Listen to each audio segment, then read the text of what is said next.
మొదట పాస్టర్ గారు వెలిగిస్తారు, తర్వాత పెద్దలకు వెలిగిస్తారు, తర్వాత డయస్ మీద ఉన్న వాళ్ళందరూ వెలిగిస్తారు.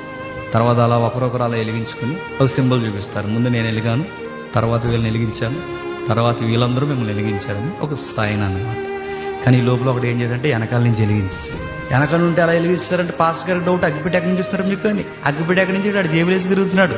ఆడు జేబులేసి తిరుగుతున్నాడు. ఇంకా చెప్పండి, మారలేదు బ్యాచ్ అనమాట. ఇలా మారిన బ్యాచ్ వచ్చి క్యాండిల్స్ వెలిగించి మెరీ క్రిస్మస్, హ్యాపీ క్రిస్మస్ అంటే పరలోకం ఏమంటే చెప్పండి, ఎవడరా మీరు చుట్టల బ్యాచ్ అని అడుగుతుంది అడగదా చెప్పండి?